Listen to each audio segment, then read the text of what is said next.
2014 will go down as the warmest year around the globe in recorded history. 2015 was the hottest year since climate records began. Your show this July was the single hottest month in recorded history. Australia sweltered through its hottest spring on record. Climate change is now affecting every country on every continent. It's the rate that's of great concern.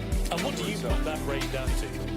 Oh, it's human activity. We have everything we need. Some still doubt that we have the will to act, but I say the will to act is itself a renewable resource.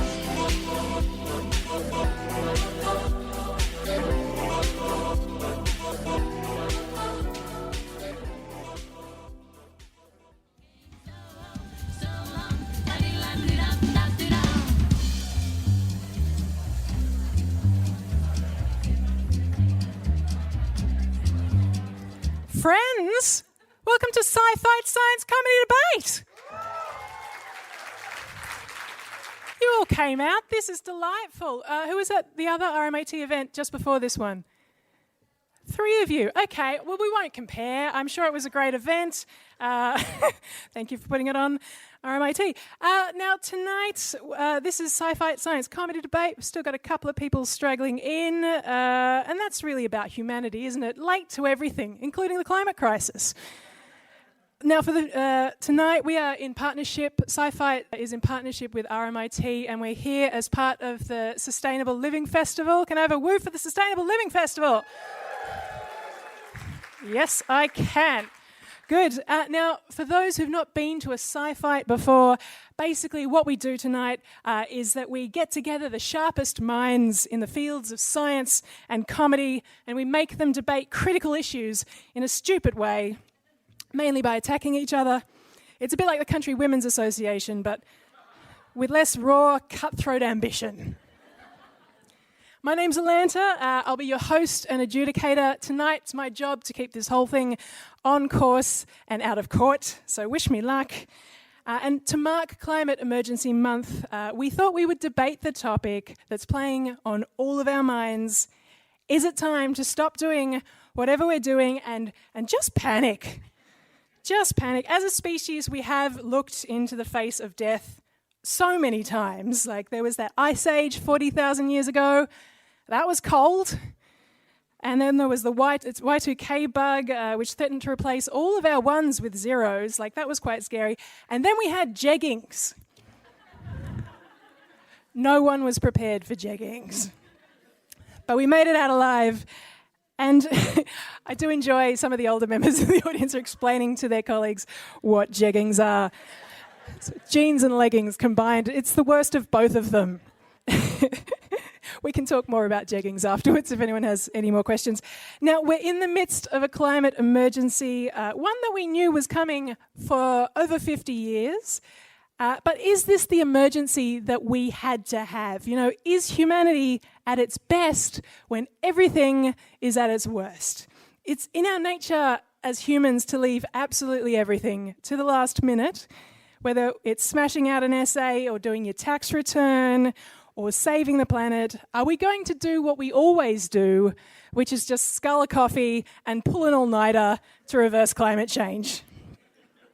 Probably not, because the coffee plantations have been destroyed. So there's that.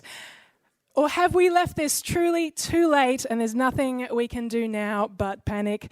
To resolve this dilemma, we reached out to some of the finest minds of our generation to solve it for us, but they've all left for their bunkers in Tasmania.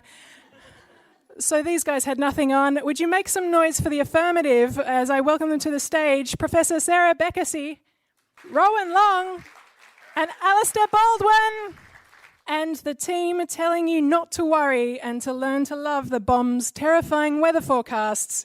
It's Nick Brown,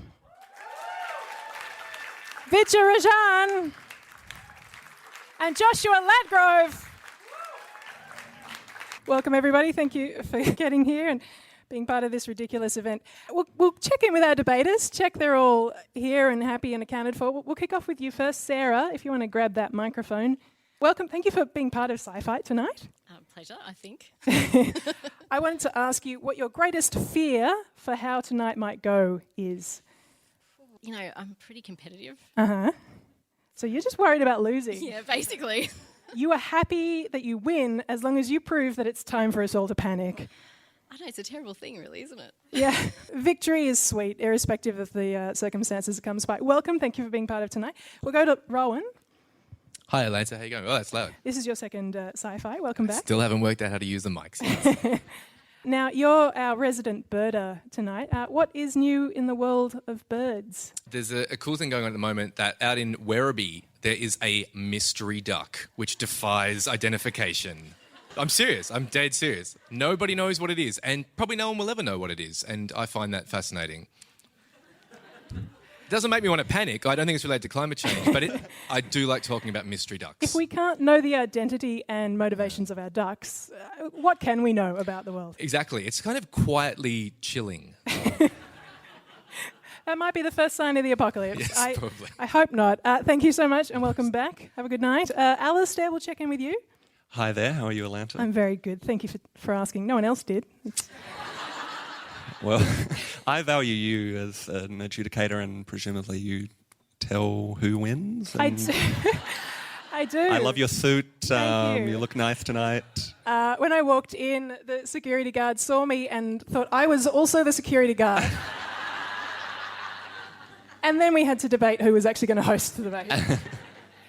So he's going to take over halfway through, so it should be good. Alistair, I didn't ask you a question. You debated at high school, didn't you? I did. You did. What from your high school days of debating are you bringing onto the stage for tonight's debate? Well, doing high school debating, I learnt that it's not about what you say or how you say it, but just kind of projecting the kind of enigmatic solitude of a mysterious duck to draw people in. Alistair, Yeah. are you the mystery duck? Let me answer that question with a question. No? We'll get back to you on that one halfway through the debate. Let's welcome the negative. Nick, hello.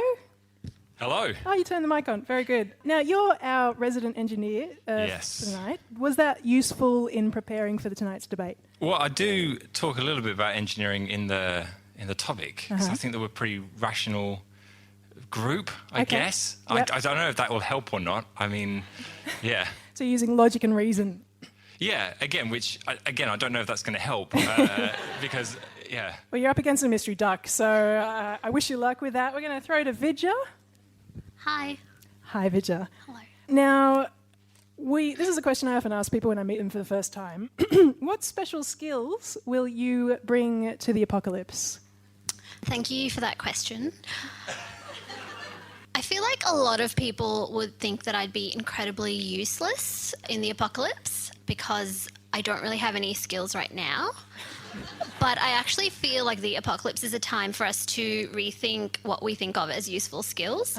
And so, like, my ability to make content, I think that's what we'll need when there's, nothing else happening. Right, okay. So I think, I'll just disrupt the apocalypse. I wish you luck with your disruption. We'll throw to Josh. Hello. Good evening. Welcome. Thank you kindly. It's so good to have you here. Likewise, it's a pleasure to have found out about this a few days ago. On that topic, what's your personal relationship with panic?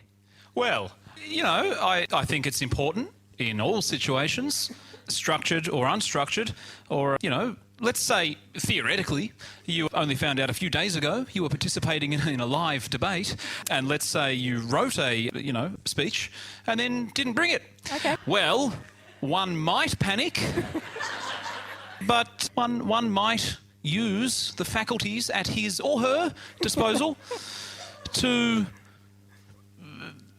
think, no, panicking will only get me so far. And I have an ex-girlfriend. Her name is Rachel. Is this still hypothetical, or are we moved on? At this stage, I forgot what your question was. But anyway, we don't go out. It's my fault. And her nickname for me was Good in a Crisis Josh. Okay. As you can see, I've just dressed myself, and I think I've done a sterling job. So you look excellent. Thank you very much. I was also an engineer. Oh, really? Were you an engineer also? I don't know what that is. Right on. Okay. Well, yeah. Okay, well, we'll leave that team to figure out who each other are. Now, we know that we have more fun with some rules, so here are the rules for tonight's debate. Now, it should be a civilised debate. Please, to the debaters, sling objections, not things you'll regret in the morning, assuming there is a morning tomorrow, depending on who wins. This is a reminder to both teams not to defame the opposition. It's too much paperwork. Now, each debater has 8 minutes. Third speakers have 10 minutes to panic on stage, to get their point across and then sit down. If people go longer than that, I will begin this barely perceptible existential scream. And then it's just going to escalate until the debater gets off the stage and anyone who wasn't already panicking is. So it's good. At the end of the debate, the audience, that's you, all of you, will be called on to decide which of our debating teams was the better one. And you were doing that by making noise for both teams. My ears are the scientific instrument we'll use to determine the winner. It's not a perfect system, and no, I'm not changing it. Okay, so let's kick off with the debate. Our first debater tonight is Professor Sarah Beckersey. She's an Australian interdisciplinary conservation scientist with a background in conservation biology and experience in social sciences, planning and design. She's been teaching in sustainability and urban planning at RMIT since 2004. Would you make some noise for Professor Sarah Beckersey?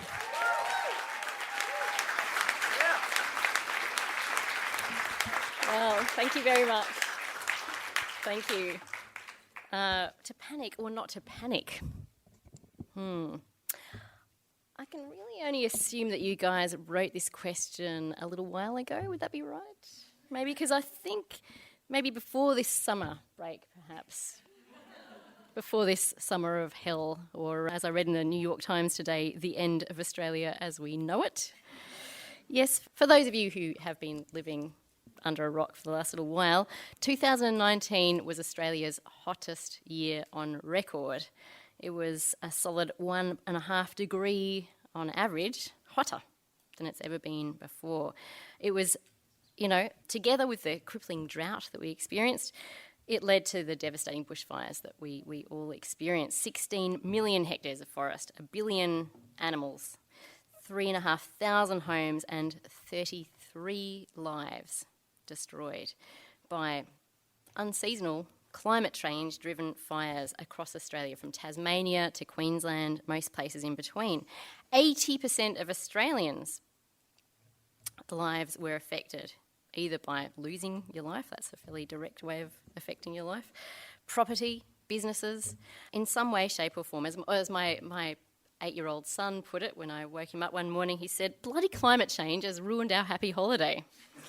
So, it's the rise of eco-anxiety, it's the demise of insurance companies, the destruction of rural tourism. Look, it's not should we panic, we are panicking. We're already panicking, and it's for very darn good reasons. And I want to describe to you a few of the groups that are already panicking. And it's not the climate change activists I'm going to talk about, it's not the hippies, and it's not the environmental champions. In fact, it's not even your typical panickers. The first group of people I want to tell you about are these 5 old white men. The ex-fire chiefs who made their living out of being cool and calm under pressure, 50-metre walls of flames heading their way, no problem. The coolest cats in the business. It's a pretty panic lightly kind of cats that we're seeing here on the stage, but they're panicking they are. In April last year, they picked up their pens and they wrote a letter, probably the first time that they'd ever written to do anything to do with advocacy. And they wrote, "We're sleepwalking towards a climate emergency." And of course, they were right. Perhaps possibly even more right than even they could have imagined. And, standing in front of the media in the thick of the fire crisis, behind those really impressive epaulets and badges. It was almost like a impressive, shimmering facade. Behind it was little boys, and they were panicking. They were panicking about the climate change, and they were panicking about our lack of preparedness. Even the tough guys are starting to buckle at the knees. the group that's been panicking probably the longest about climate change. And this is actually Who Am I? There might even be a prize if you want to yell out and guess where I'm going with this. Largely the smuggest people on the planet. Vegans. Good guess. People who love to make money out of everyone's deepest insecurities. Thank you very much. Very good. People who usually see the upside in adversity, they see the increase in premiums, etc. And yet insurance companies really are shitting their pants, and they have been for many, many years. $40 billion, apparently, is going to cost the insurance company just for this last season of bushfires. They know some facts. The top 3 risks to the global economy as per the World Economic Forum. What do you think they are? Think about it. Is it weapons of mass destruction or, food crises or... Number 1, extreme weather events.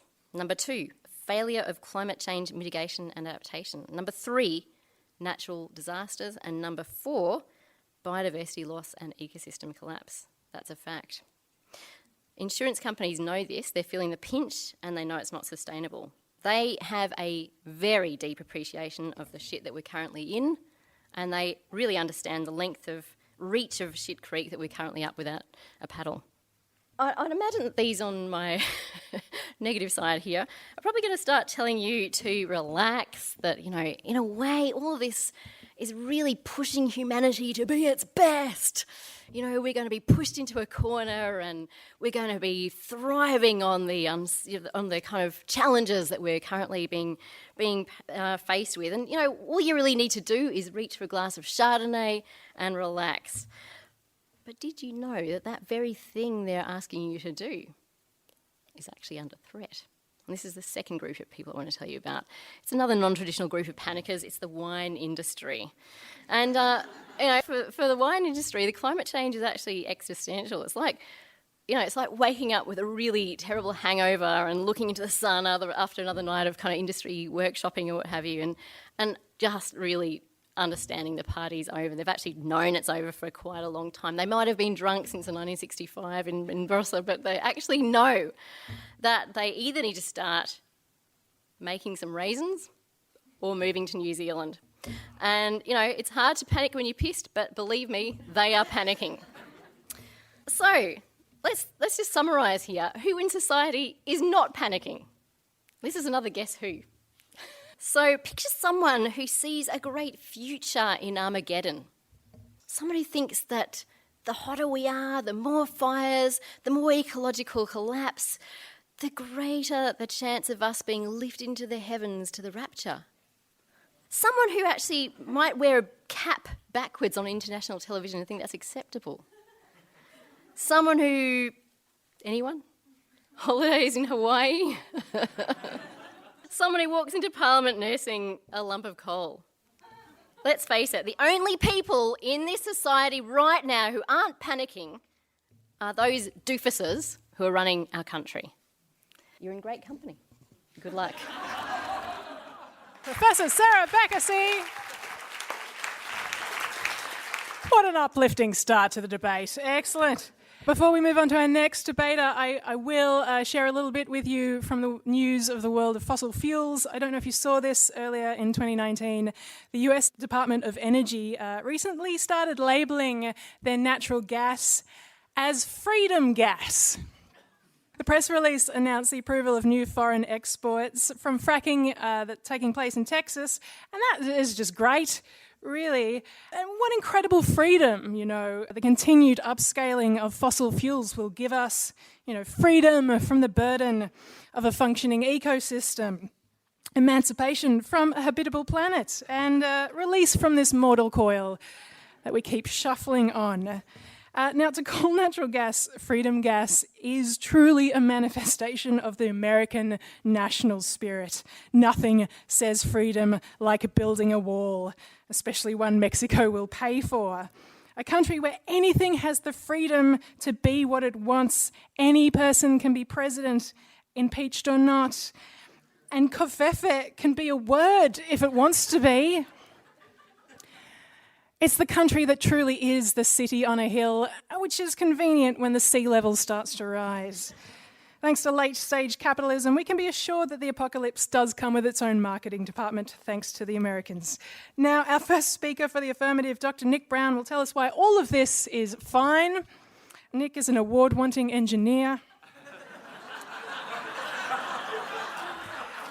He believes engineering has an important role to play in addressing complex global issues such as poverty and inequality.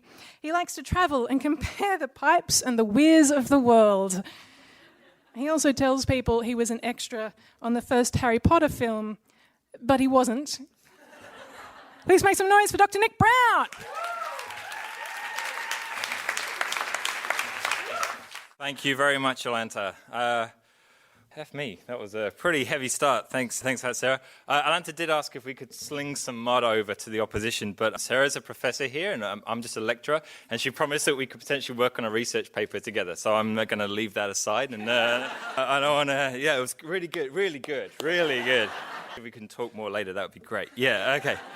Yeah, so as Alanta's mentioned, I'm an engineer and I'm a lecturer here at RMIT. This is, part of my contractual obligation. Talking about not to panic was when I had to try and explain to my line manager why I wanted some extra time off this afternoon. But there we go. So whilst my job is mainly to stand in lecture halls like this and talk about stuff I know, there's not normally 3 people standing on stage ready to sling mud right bad at me, but there we go. Also, my lecture halls are never this full either, so I don't know. Look, I've had lots of panicky moments in my life. I graduated at the height of the global financial crisis. I couldn't get a job to pay back my student loan. Did panicking help? Absolutely not. It was my white male privilege that helped. That's where we go. So let's get into this topic. As a university scholar, I did my research, and Wikipedia says that panic causes fear so strong that it prevents reason and logical thinking. Fear is not good for us, okay? That's the important thing to say here. And the big question really is, am I going to panic right here, right now? Am I just going to stand here and say nothing for the next 7 minutes? My heart rate monitor is telling me that, that might be on the cards. Am I a bit nervous? Yeah. Am I sad? No. Am I excited? Partly. Am I slightly turned on? Yeah, but that's none of your business. Look, panic is not a good look. This isn't Sydney, where looks are everything. And this is what I look like. This is what I sound like. For those of you who are probably forming assumptions in your mind about what my traits are and what my character and my background might be based on what I appear, yep, you're probably right. Yeah, I'm British, I'm an engineer, and I am actually partly here due to logic and stoicism. If you think about it, my grandparents all lived through the Blitz. They lived on that spirit of keep calm and carry on, of have a cup of tea and wait for this all to blow over. And why would we need to panic anyway? We live in Melbourne. It's like the best city one of the best cities in the world, top 2, and it's in one of the top 2 hemispheres in the world as well. And it's such a cool place. We've got trams that go like ding ding. We have brunch DJs, people that actually play music whilst you're eating your smashed avocado. We have supermarkets that play absolute bangers. Are there any fans of Northcote Coles in the room? Yeah, you know what I'm talking about. The only place to be. Yeah. On the checkout aisle, listening to Sandman. Yeah. North Coles. Yeah, North Plaza. Yeah, anyway, I appreciate that the world's not in a great shape. After Brexit, me and my American wife were in the US. We thought the world would learn a lesson from that. Trump got elected. We moved to Australia. We finally thought, okay, that was strike 1, strike 2. Third time's a charm. There's no way anyone's going to vote in a coal-loving climate skeptic with worm for brains. And I obviously feel potentially like me flying away from my political dread is probably now a significant contributor to climate change. So I do apologise for that.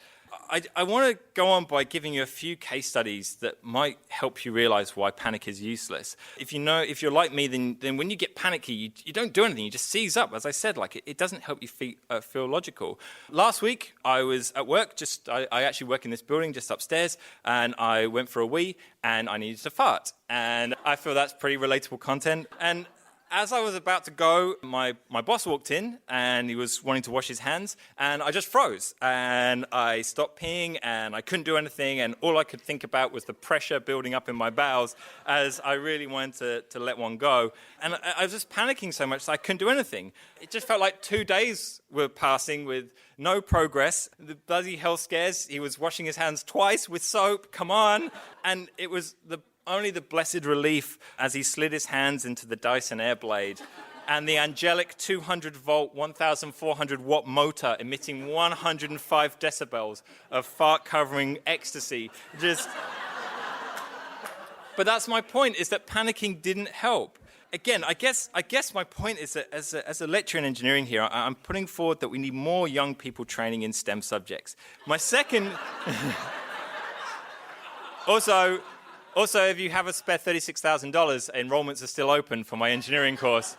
Anyway, sorry. Okay, look, my second story is of two engineers, myself and my dad, dealing with a situation which might inspire a lot of panic in other people. But our logical minds meant that we solved it and took a different angle. Long story medium, my dad had very kindly set up an online profile for a government savings fund, which then, as an adult, I then had to try and withdraw the money from. A standard kind of affair that I'm sure you're all involved in. Little bit of tax fraud, but no, it's fine. And when we came to getting the money out, I actually had to call up the agency, and I spent about 15 minutes on the phone trying to convince someone who I was and do all that kind of stuff. Because my dad, whilst he'd set up the profile for me, he neglected to write down the password or any of the security questions. And so basically, we were in the situation where we had 5 security questions to answer. We couldn't get any wrong. We were allowed 1 pass. It's a pretty high-stress situation, right, to release the money. This is the jackpot round, right? This is where we go for big money. I was doing well. 2 questions in, 2 questions right. We're on to question number 3. Mr. Brown, what's the name of your firstborn child? Now, I don't have any kids. And I look at my dad, who's set up the questions, and he just shrugs. His eyes go a bit wide. He's trying to communicate so many things with me, but yet he's not saying anything. Look, if I'd panicked, I would have probably blurted out the first name, which the name of my cat or something, and we would have lost the money. I could have thought and said my name, because I thought, oh, well, my dad set it up, and therefore if he might have said me as his eldest child. But I was a bit worried that he potentially could have tried to preempt the name of his first grandchild or something like that. And again, we would have been locked out of we would have been walking around empty-handed. I stared at my dad. He was on his knees. He was pulling his hair. He was desperately trying to think. He wasn't panicking. He was crying, but he wasn't panicking. And that's the important thing. What did I do? Cool as a cucumber. Pass. That's right. I passed on the name of my firstborn child. And it worked. We answered the other 2 questions. We sat down, we had a cup of tea, and, we enjoyed the afternoon. I did have a third case study, which was in 2005 when I accidentally left what looked under X-ray like a pipe bomb at the security area of Gatwick Airport, almost leading to a mass evacuation and arrest under the Terrorism Act. But it is too soon. It is too soon. And I genuinely do sometimes wake up at night in a sweat about it, and my heart rate monitor, 119. Seriously, that is the genuine... Okay, sorry. I've got my inhaler just in case. Okay, so... What I'm saying is panic is for preppers and pessimists. And I don't want to eat canned food for the rest of my life. If we panic, we're all going to need therapists, and then those therapists will need therapists, and everyone in the world will just end up being a therapist, and no one's going to get anything done. It's just going to be a circle jerk of panic and misery, okay? If we panic, then the end of the world is just going to be 2 therapists, floating away in a massive flood, and no one wants that, okay? I think that not only should we not panic, but we should ban panicking. Make it illegal. I say, everyone gets 1 panic a year, or you're allowed to panic in certain situations. I've started a list. Here we go. From now on, these are the only times you're allowed to panic. Number 1, being in a toilet stall with a broken lock and legs too short to reach the door. Number 2, being on an aeroplane with the whole row to yourself while the last passenger, the bastard, starts making eyes towards you and walks down the row.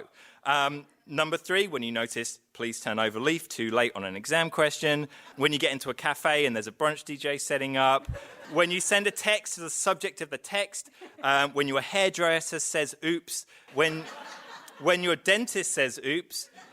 when your gynecologist says oops, and when you realise too late that there's no more loo roll in the cupboard.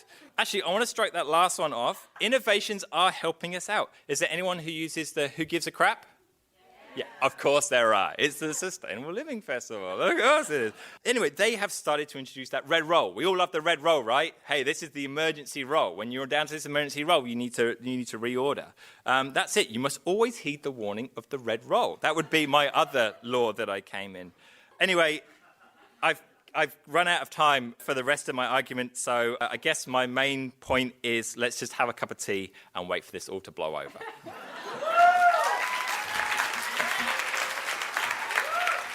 Dr. Nick Brown. When I started this debate series, I never anticipated the words fart covering ecstasy being used on stage, but the world is full of surprises, and that's a reason to get up in the morning. So thank you, Nick. Interesting approach, listing all the times we should panic to demonstrate why we shouldn't. That's fine. We'll see where that goes with the rest of the team. Before we move on to our next debater, I wanted to share some more science news with you. This week, researchers revealed that the paleo diet, the food that was consumed by our predecessors 4,000 to 6,000 years ago, contains toxic levels of heavy metals. So the fish consumed by humans in Norway during the Paleolithic era was very high in levels of lead and cadmium, which means today, if you are one of the health nuts following the paleo diet, to really do it justice with your nuts and seeds, you should also suck on a AA battery. What effects did the metals have on the Paleolithic ancestors? We can only wonder. Researchers say they can't know for sure, but it could be linked to the upscale of the sales in diet water, activated charcoal, and activated Gwyneth Paltrow. Of course, many people eat the paleo diet because they believe it is the most natural diet that we could eat. And we know that nature is best. I mean, our paleo ancestors were living their natural, best lives, shagging and being shagged, contracting typhoid shortly before dying in childbirth at the age of 19. Before the vices of language, literature, democracy, and the concept of consent really paved the way for the decline of our species. I've often wondered why health nuts have decided that the paleo era was the most natural era for our diet. Like, you know, I don't think it reaches far enough back. You know, like the paleo people, they had tools. That's so unnatural. I mean, yeah, I think we really lost our way as a life form when we moved away from a diet of plankton and rotting vegetation. Surely the real natural diet is what we ate before we got out of the ocean, the primordial soup diet. Our next speaker is a huge fan of soup. It is Rowan Long. I don't fact check every part of this show, I'll be honest. Rowan is a curator at the Harry Brooks Allen Museum of Anatomy and Pathology at the University of Melbourne. He's a zoologist, he's a birder, a writer, and a regular on ABC Radio talking about mystery ducks with David Astle. I'm so happy he's back. Welcome, Rowan Long.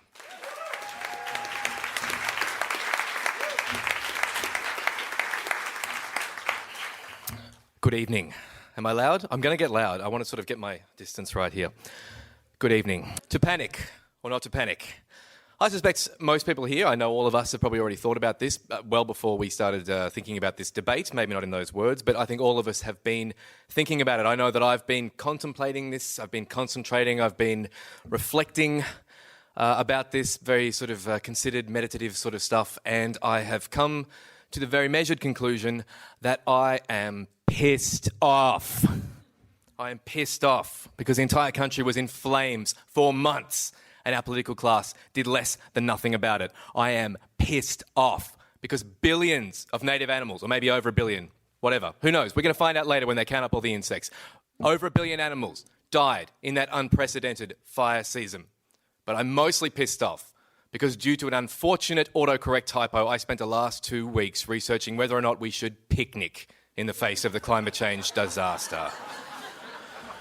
I think I can probably salvage... No, I can't salvage that stuff.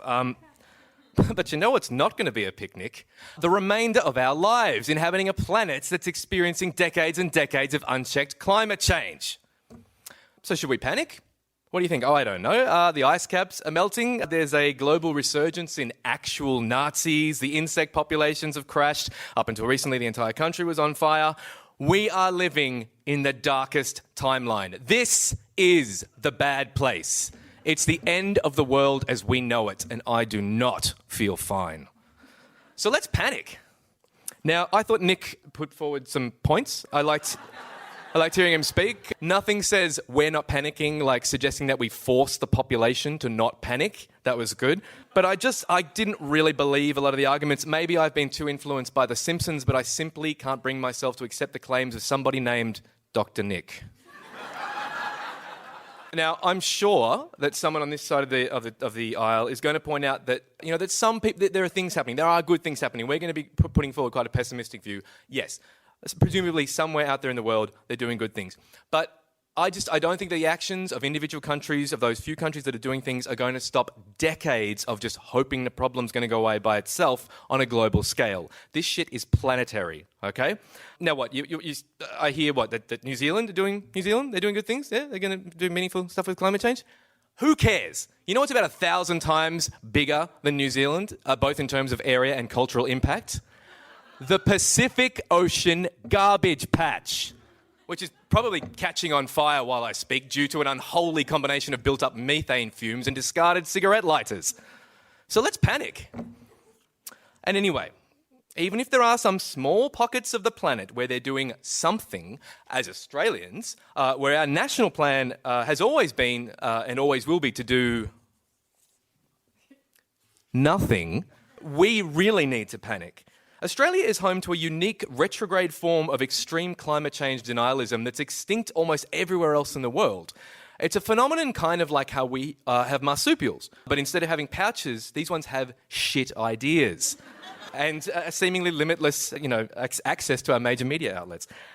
What is it about Australia that makes us such a bafflingly persistent geocultural refuge for retrogressive ideas, like the White Australia policy or pink concert tours? I don't know. To contrast with our dismal state of affairs, I want to point out something that has been recently said by Conservative UK PM Boris Johnson. Not exactly a woke progressive greenie, but what Johnson recently said, he pledged to phase out all fossil-fuelled cars in the UK by the year 2035. Now, please refer to my previous comment about how the planet's kind of booked in for an apocalypse appointment we can't really reschedule at this point. But what I want to say is, as Australians, can you imagine, even in our wildest dreams, a politician in Australia from either major party making a comment even remotely similar to that? It's unimaginable. Can you imagine Scott Morrison? Can you imagine Scott Morrison standing up in Parliament? He puts down his piece of coal first, standing up in Parliament and saying something like that. Scott Morrison. Australia's answer to the question, I wonder what it would be like if they cast Koshi as a Captain Planet villain. That's Scott Morrison. No, there's our answer right there. This country is more cooked than a chlamydia-riddled koala trying to outrun a bushfire front. So let's panic. Now, I'd like to make a brief aside, if you'll indulge me, just a little parenthetical aside. Do you want to know my favourite thing about the melting of the ice caps? And there are many. The widespread melting of the ice caps is revealing an unprecedented number of woolly mammoth carcasses previously mummified in the permafrost. It's like some kind of fucking Viking prophecy. Mammoths are rising again. These previously dormant sentinels of the tundra are returning from the grave to send a dire warning message to humanity. If fields of mammoth skulls slowly emerging from the ground, their empty sockets gazing at you with ancient, righteous indignation, if that doesn't incite panic in you, what the hell will? Now, what I'd like to do now is pivot a little bit tonally and go to my bit where I pretend to be a little bit sincere and try and be a bit poignant in the hope that I'll endear you to myself or my argument.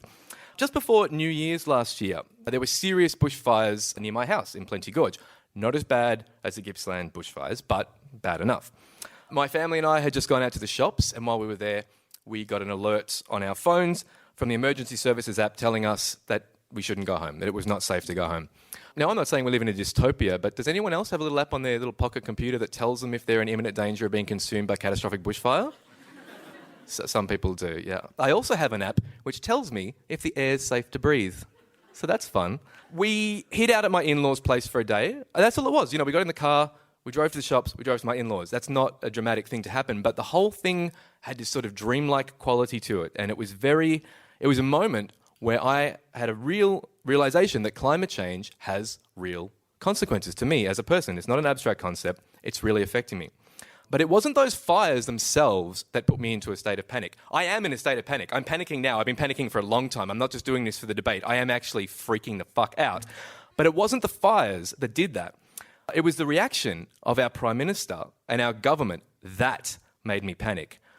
This was when I realised, this is when all of us realised, that there is no tragedy so severe, so obviously influenced by climate change, that it would shake Australian politicians into action. This was when it became clear that the Australian government has been so thoroughly bought by the fossil fuel industry that the people in control of this country would rather watch us burn than even make the slightest changes to business as usual. So let's panic. In an insane world, panic is the only sane response. Thank you. Rowan Long. Going to keep the debate moving along and announce our second negative speaker. Vidya Rajan is a writer. She is a comedian. She's a performance maker working mainly in theatre and television. She is a current writer-in-residence at the Malthouse and has recently been involved with Screen Australia, ABC Comedy, TheatreWorks, Arts House, and yet another man who quotes The Simpsons in lieu of a personality. I'm assuming it's not Rowan. We'll leave that there. Her Melbourne International Comedy Festival show Nemesis, with Alistair Baldwin, who is sitting there, is described as the work of two of Australia's most existing and moisturised comedians, where they... It wasn't taken, that's for sure, where they draft and redraft a piece of content for over an hour. It sounds excruciating, and I plan to be among the first people to see it. Please welcome to the stage, Vidya Rajan.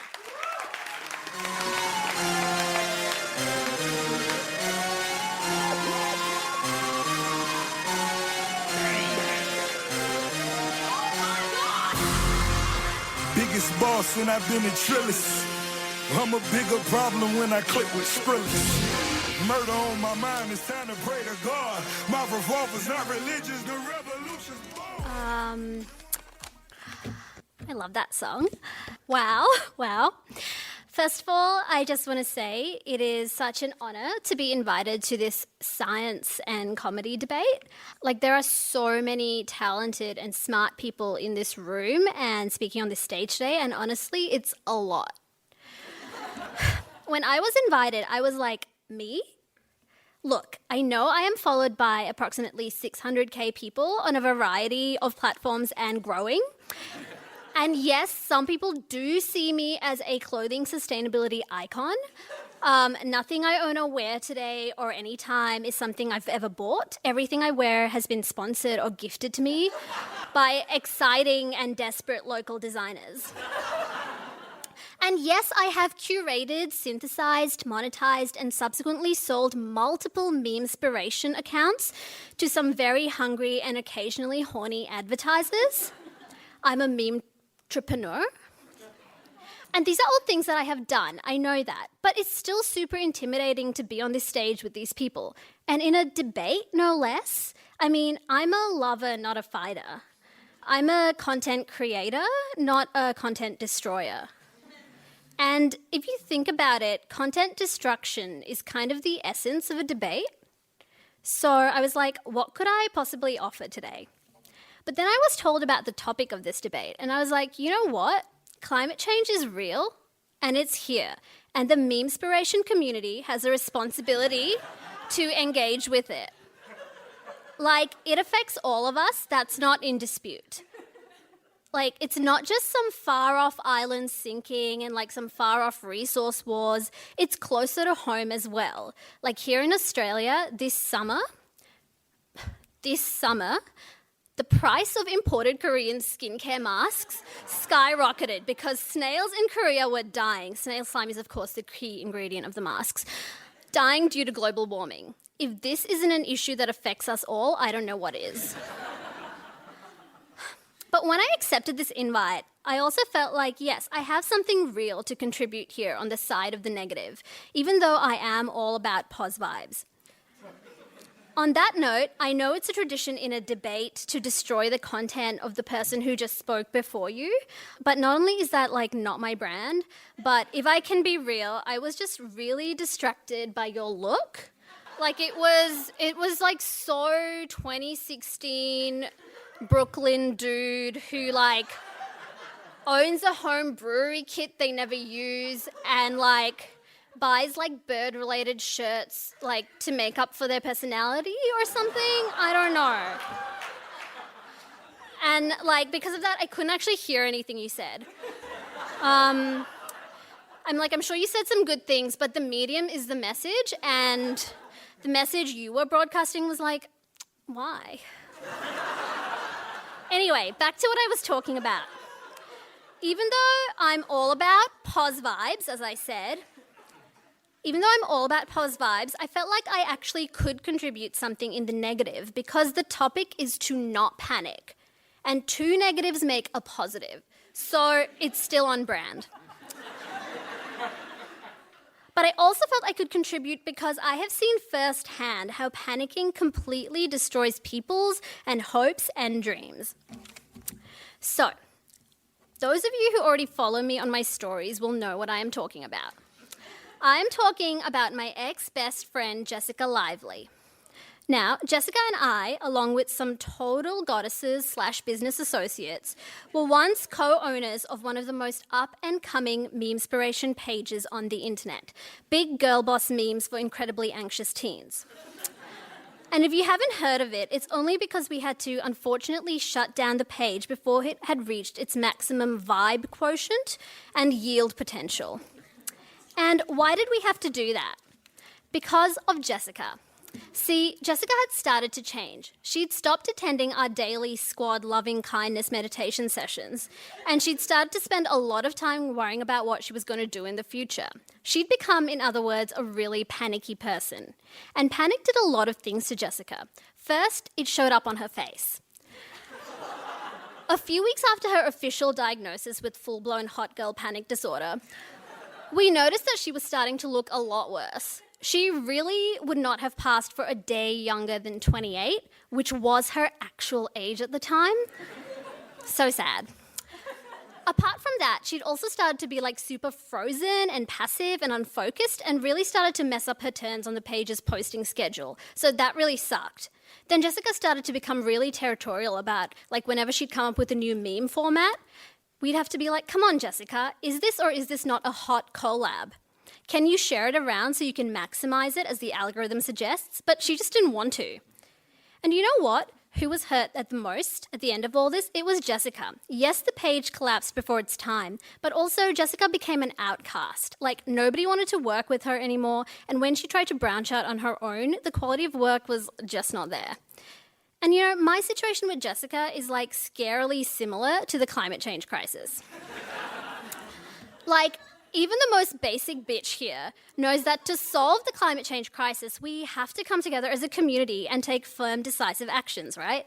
But like when you panic, as any doctor or evolutionary scientist or content creator worth their salt will tell you, your system totally shuts down. You freeze and you start to view others as your enemies, and you begin to hold on to your own like dumb beliefs and resources and memes. You miss out on so many hot collabs and future content drops. And every researcher I know is saying that climate change anxiety is actually a huge problem now, and it's actually preventing action from occurring because we don't really come together anymore. And while Jessica's panic was less about the future of the planet and more about the future of her trust fund, because her mum ran off with a hypermobile European clown she met at a Fringe Festival donors meet and greet, the end result is the same. If we don't stop panicking and turn that panic into useful emotions, we're never going to be able to save the world, and you'll never be able to return to your friendship group or squad again. No amount of Aesop gift baskets will make us take you back, Jessica. And also, I'm just going to quickly share a secret that I only usually divulge on my 2-day meme-inspiration retreats that I teach people to make joyful content at. All materials provided, food not included.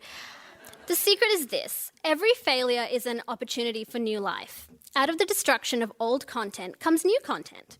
If I had let the failure of that meme page with Jessica send me into a panic, if I had not immediately signed up for a transcendental meditation TM session, you get an individualized mantra, and it's only like $1,200, so it's a real bargain.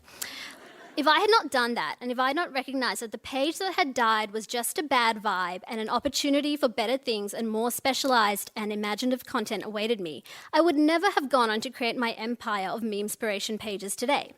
Like, just imagine a world without my pages, just single horse girl things, or sweet baby thoughts who love to think, or astrological ass memes for adult consensual queens. I don't even want to think of what that world would look like. Without these reinventions, I would never have been able to inspire my 600k and growing followers to engage in activism. I mean, I haven't strictly done that yet, but it's on my list for this year. Look, what I'm trying to say is, even if we're super fucked and we can't turn back the clock, there's no point in panicking.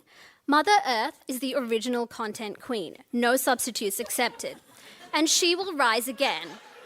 And if we're giving her bad vibes and we need to be deactivated, if we're the Jessica of this relationship, that's sometimes what you've got to accept. That's how better content or species will be born. And true creators know that to be humble about that and to respect it and take joy in it. Also, as my transcendental meditation guru said to me, Vidya, how you're remembered is up to you. Now, will that be cash or savings? And he made a really good point. Because, like dinosaurs, how do we remember dinosaurs? Like, when I think of a dinosaur, I think of a T-Rex, like, running around with those, like, waving hands, all scaly and unmoisturized, freaking out about an asteroid or something. But I only just found out last week that these dinosaurs were originally covered completely in feathers. Like, what? They actually look super cute and were super ahead of trend. FYI, feathers are going to be huge soon. Second speaker, you may want to get on that. Might help. Anyway, just imagine if these Jurassic losers had chilled the fuck out and spent some time documenting their looks, maybe we would be remembering them as aesthetic pioneers who look chill and luxe and hot as fuck. And not as some crazy-eyed, panicky monsters. And when it comes to it, isn't that how we would want to be remembered if we're going out? I mean, I'm looking at this photo I took of all of you earlier, and some of us aren't going to be remembered as chill, as hot, as fuck. But don't panic about that. I'm here to help you. You can, you can't attend one of my meme-inspiration retreats. Those days are behind me. Most of our retreat partners were in rural New South Wales. And, they have a lot of expenses right now, so they can't really import the skincare masks either. And what's a retreat without that? But I am going to be hosting a seminar coming up that I can help you find that joy again. So if you're going to, die, you can go out hot. It is called Nemesis. Some people call it a comedy festival show, but it's also a seminar at the Malthouse Theatre from the 7th to 19th of April with one of Australia's most existing comedians, Alistair Baldwin, will also be there. Tickets are available on the Comedy Festival website. So like to see you there for a good time. Don't just do it for the good time, though. Do it for the good of the planet. Vidya Rajan!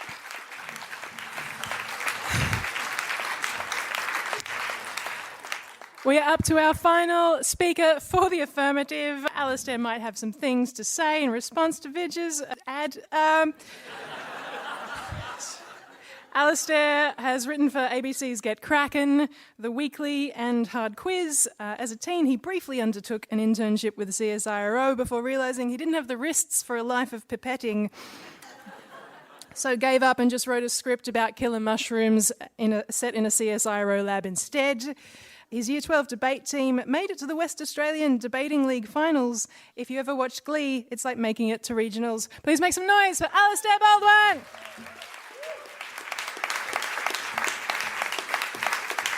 Wonderful. Hello, fans, current and future. I'm Alistair Baldwin, and tonight I will be the third speaker for the affirmative, or as I refer to it in my high school debate team, headliner.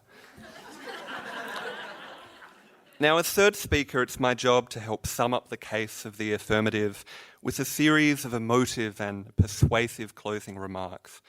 So apologies in advance if I occasionally drop into the southern drawl of a simple country lawyer, asking you, the jury, not to vote with your heads, but with your hearts.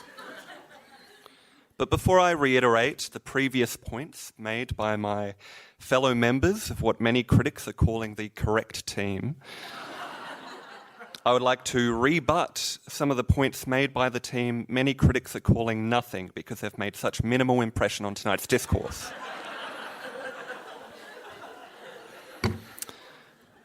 Nick, so you graduated at the height of the GFC. Causation or correlation, nobody knows.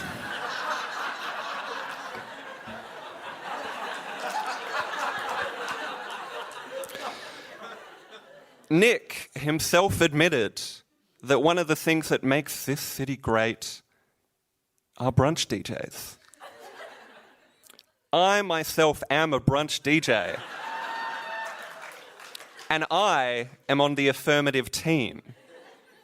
Ipso facto transitive property, you're kind of fighting for us, mate. Nick admits that he farts, something that I would never do. Nick says that more young people should enter STEM, whereas I think there should be Coca-Cola in the drink fountains.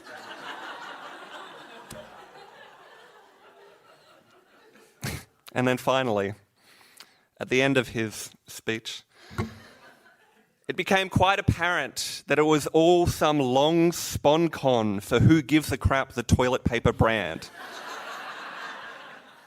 Showing a complete lack of respect for my existing brand ambassador role for who gives a crap. Disgusting and cruel. Now, in my high school team, we were always strongly discouraged from making ad hominem attacks. That is, attacks to the person. And I do stand by that to this day.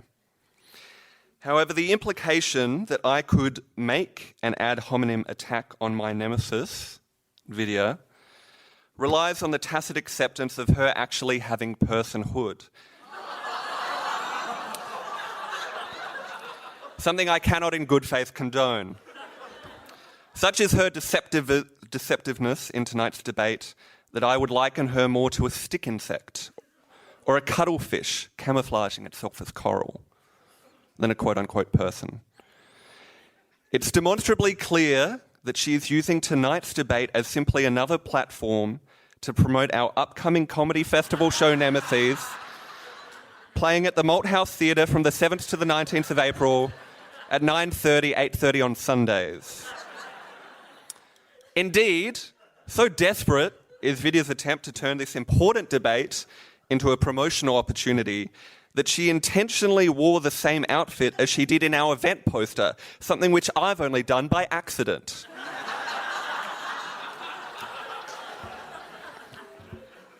Furthermore, by baiting me with her craven hypocrisy tonight, she's made me devote a large chunk of my rebuttal on her, entrapping me into providing what some could interpret as a preview of the delightfully antagonistic back and forth you can expect to see at our show Nemesis, showing from the 7th to the 19th of April at Malthouse Theatre, to a crowd of potential ticket buyers. It makes me sick. As I seamlessly transition back to my own arguments, I would like to point out how, in many ways, the affirmative team has the only truly objective speaker on tonight's topic, me. As you can tell by my sexy leg braces, I was conceived too close to a lightning storm and consequently was born with a degenerative muscle illness. I'm dead by 40 regardless of what we do in this climate emergency. And personally couldn't care less if it's by a heart attack or Mother Gaia nerfing me with a freak tsunami or miscellaneous. So when I say that we should panic, I'm not saying that as someone with a dog in this race, but as the beautiful human metaphor for Earth's impending doom that I am. Not only does this make me the most rational speaker tonight, it also means you should feel a bit sad for me and maybe just give me the win out of like pity. We've heard a lot tonight about what will happen in the near future if we don't panic. But I also want to talk about something panic-worthy that's happening right now. To show you, I want to conduct a little experiment, if I may. How many followers on Instagram do you have? Yeah, to the nearest 100. 3. Yourself? May I ask you? Wonderful. These are good, normal numbers for an Instagram account. However, just today I came across an Instagram account with 9.9 million followers. Anyone care to hazard a guess whose account it was? Really, can you guess? I've realised I've never said her surname out loud and I'm scared I might fuck it up. Never mind, it's Greta Thunberg. While myself and the negative may disagree on whether, let's say, coal is a renewable resource or not, I'm sure we can all agree that Instagram followers are a non-renewable resource. While the climate emergency is allowed to continue unaddressed, while the negative rests on their laurels about it, Greta Thunberg is continuing to amass millions upon millions of followers while, no offence, this guy's left to subsist on just like 300. It's really sad. Let me say it in simpler terms. We need to panic about the climate emergency because Greta Thunberg is becoming too powerful. It is unsustainable for a few individuals to hoard the majority of Earth's followers while others suffer. It'd be like if a few individuals were hoarding enough money to fix climate change, but they just kept it to themselves out of greed. How fucked up would that be? That's what Greta is doing. She's taking up all the followers. She's the reason I can't seem to break 1,000, and I find it galling no one seems to care. Me, attention, me, please. In summary, I'd like to outline the case of the affirmative. We heard up top about how everyone already is panicking. It's not a question of if, but who. And it's the people who should be most desensitized to panicking that have been pushed into panic mode. Firefighters, insurance brokers, people who are drunk all the time. Thank you, good night. Alistair Baldwin. So much to reflect on. We're up to our final debater for this evening. How do you feel about that?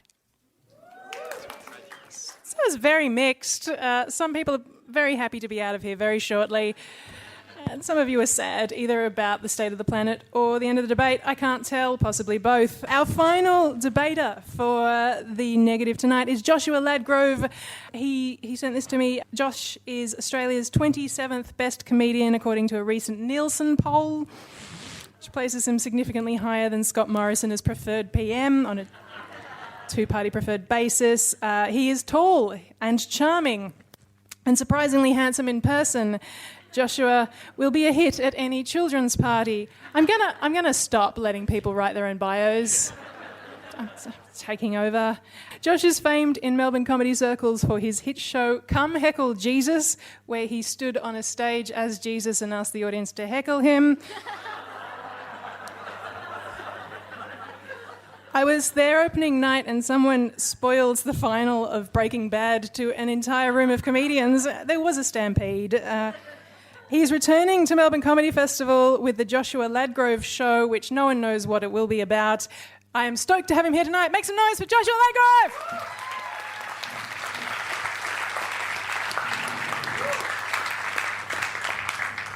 Does this come out? No? Okay. I feel constrained by the lectern, so I might... Is this working? Can you hear me? Fantastic. That's better, isn't it? Welcome. And before I begin, methodically picking apart the arguments by that mob, I'd like to thank Atlanta. I think you've done a marvellous job. A round of applause for Atlanta. And may I take this opportunity to comment briefly on what a handsome and, dare I say, erudite bunch of people who have gathered here today to witness this comedy science debate. And may I thank the man sitting in the blue polo with his arms folded in the international symbol of comedic approval. That's a very, very positive vote of body language there, sir. Thank you. Excellent. You look like you've voted Liberal at least once in your life. No, you're all right. You're all right. Come on, we're just having a bit of fun, isn't it? So, is there anyone, before I begin, is there anyone under the age of 18 in the audience? Is it? Oh, yes. Oh, a few. Okay, a couple. What about you? Yeah, what's your name there, young lad? Ralph? Ralph? Ralph? R-A-F-F. Fantastic. Good on you, Raf. It's oh God, you're almost a component of our defence force. All right. Now, Raf, how old are you? If you don't mind my asking, it's not a creepy sort of St. Kevin's question. It's just a. How old are you there, Raf? 13. All right. So, Raf, you've probably heard some rude words in the schoolyard when you're playing hopscotch and whatnot. You've probably heard the word poo. Probably heard the word bum. No? So just brace yourself, because tonight I'm probably going to say fuck and shit and cunt a couple of times, all right? So I don't want any shit out of you just because you're 13. Okay. All right. Oh, too loud. Okay.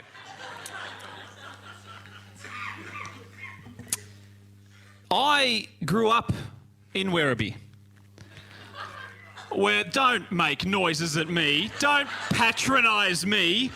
Don't patronise me. The fact I'm on this stage means I've overcome my circumstances. I'm absolutely fine.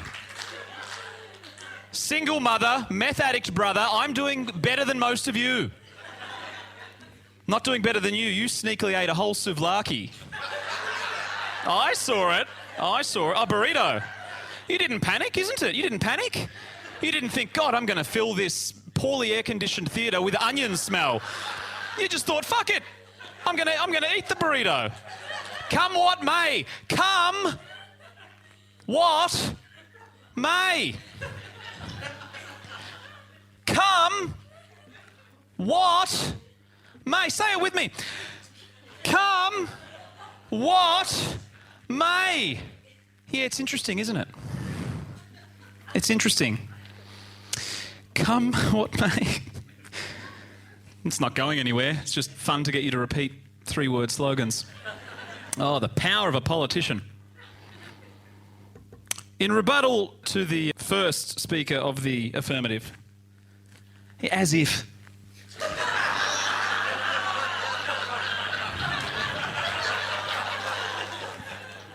I'll join my team if you don't mind. I'll sit on there. In rebuttal to the second In rebuttal to the second speaker, knock knock. Bird shirt. Full stop. This is workplace bullying at this point. Look, it's a nice shirt, but no one can take a man wearing a bird shirt seriously. And in rebuttal to the third speaker, so intrigued was I by the first portion of your speech that I took the time to take a toilet break. Panic! Panic, ladies and gentlemen. P-A-N-I-C.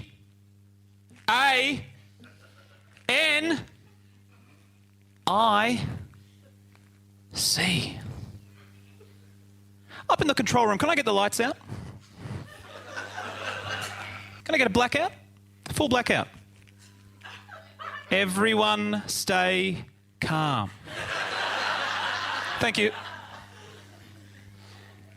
Oh, yes, yes, the spotlight. Now, let's leave it on this. This feels good. This feels powerful. Panic.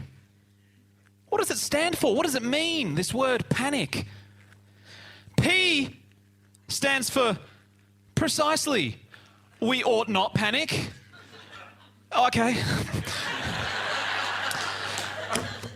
A stands for best we not panic. N stands for no, we shouldn't panic. I stands for I won't panic. And C, cunts. Okay.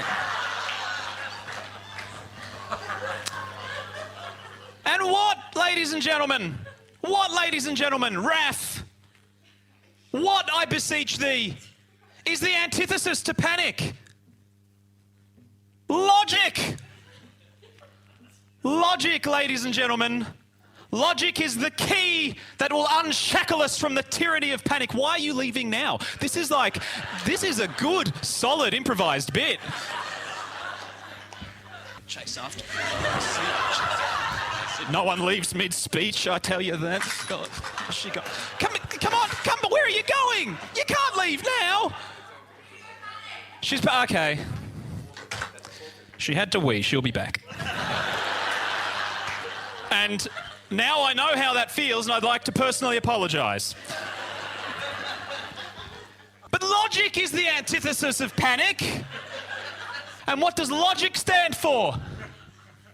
What does logic stand for? L. Let's not panic. O. We don't have to panic. G. Hey, Greg, don't panic. I won't panic. And C. Raph, I'm sure you can join the dots. Are we not scientists and engineers up on this stage? Not everyone? Oh, okay, well, forget that part. Do amoeba panic? Do algorithms panic? Do the machines that will eventually replace our menial jobs in our trivial, pointless lives panic? To quote famed philosopher Michael Douglas, greed is good. That doesn't apply to this, but it's fun to say. Now, I've seen quite a few of you coughing. Am I panicked? Am I panicked? Do I run for a face mask and think, oh gosh, maybe it's coronavirus? Maybe you, for all I know, bought that burrito in Wuhan. I don't know. But I'm not panicked. Sure, coughed up a little blood this morning in the shower. I'm not panicked. Could be anything. Panic is not the solution. Coldplay even wrote a song about it. It's called Don't Panic. Bones sinking like stones, all of us are done for. Everybody. No? Okay. I'm going to give you all how long do I have? Okay. I'm going to give you all approximately 5 scenarios. And you tell me whether or not you think you should panic.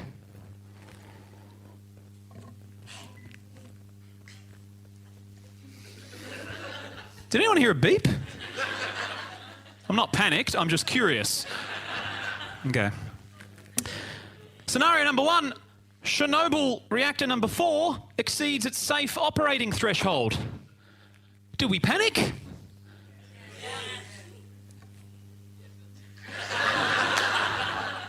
Or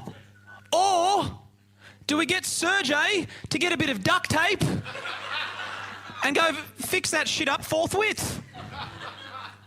Scenario number 3, tram erection. Don't worry about that one. So no, Raph, forget that. It is a rude word. Scenario number 5. Did I skip one? 4? Scenario number 4. I'm losing a lot of you at this point. But I don't care. I'm not panicked. Scenario number 4. You're directing a sketch comedy show at RMIT's Kalaide Theatre in 2010. You have a sketch that involves songs like She's Got Legs and Jump and a girl in a wheelchair who can't partake in these activities. A disabled person in a wheelchair comes in to watch the show. Do you panic? Do you panic? Because I did. I shit myself.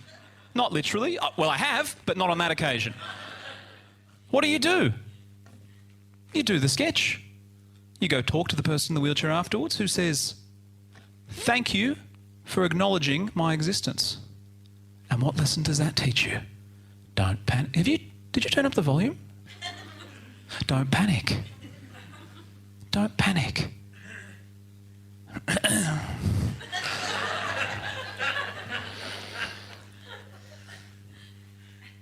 Scenario number 5, wasps. Do you panic? Yeah, flying little fucking cunts. Serve no purpose. Do wasps pollinate? Yes. Oh, I'm sorry then.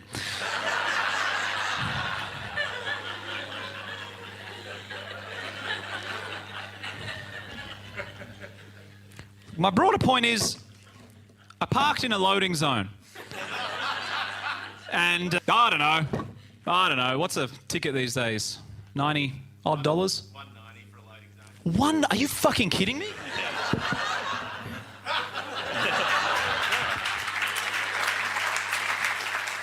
Joshua Ladgrove.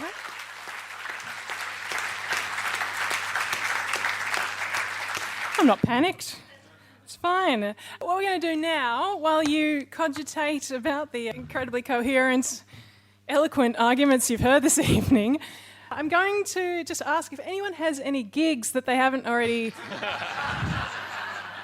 devoted a solid 7.5 minutes out of 8 to promoting. Does anyone have anything they want to show in at the...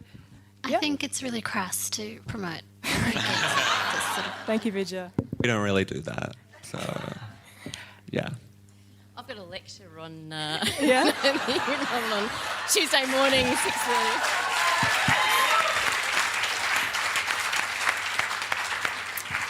The audience are pro-lecture. That's what we've learned. Excellent. I'll be eating xiaolong bao at Shanghai Street on the corner of Burke and Elizabeth in approximately 35 minutes. If anyone's keen to join me.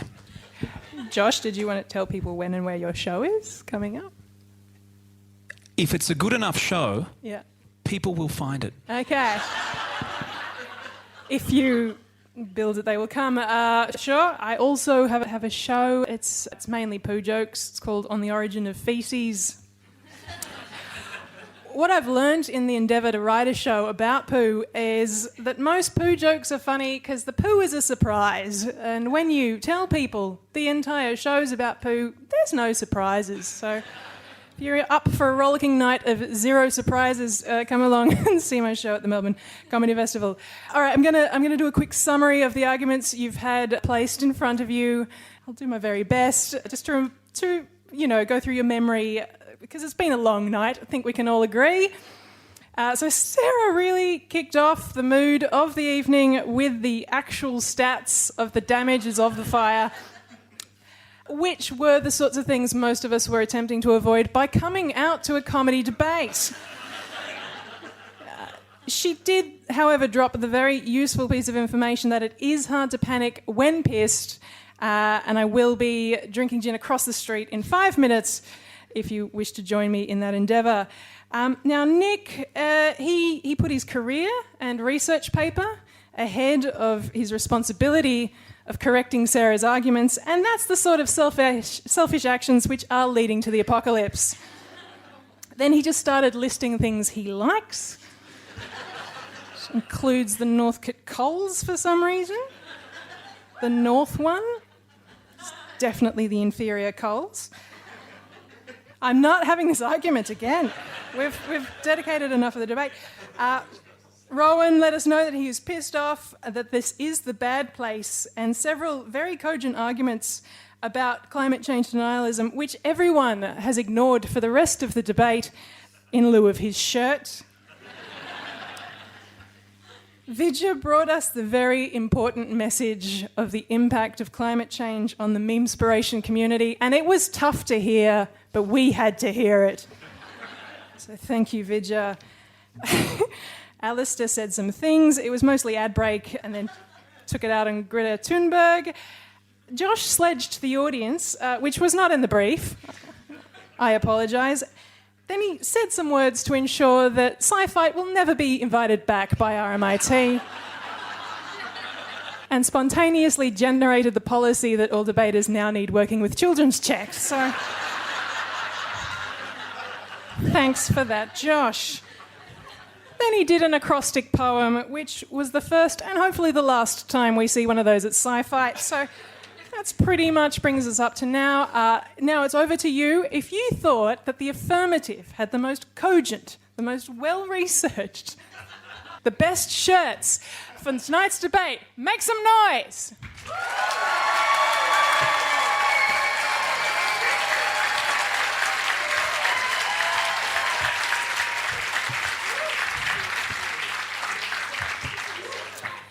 Birdshirt fans in. Good to see. Now, if you thought that the negative brought home the argument that we should not panic, make some noise.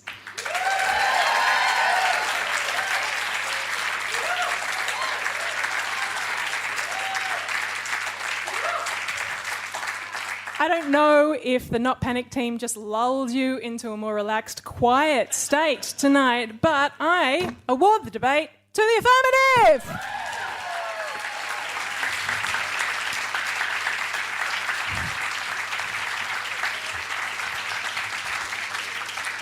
Look at them joyfully panicking. That is brilliant. An enormous thank you to all of you for coming out and being part of this ridiculous shenanigans. Huge thanks to what are you doing? Oh, right, okay. It's just distracting from... It's fine. Huge thank you for RMIT for making this all happen. Go and see all of the things that the Sustainable Living Festival, Transitions Film Festival kicks off tomorrow night. Bob Brown will be in town for that. That'll be nice. You've been a delight. We will see you next time. Good night.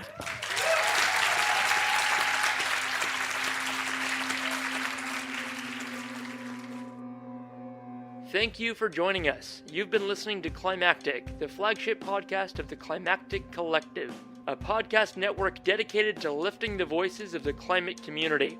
You can find out more about the people behind Climactic and all the shows we produce at climactic.fm. We are a social enterprise podcast network, and we greatly appreciate your support. You can find a link to our Pozible where you can support us directly in the show notes of this episode or from our website. Thank you for listening, and from the whole Climactic Collective, keep up the great work and take care of each other in these climactic times.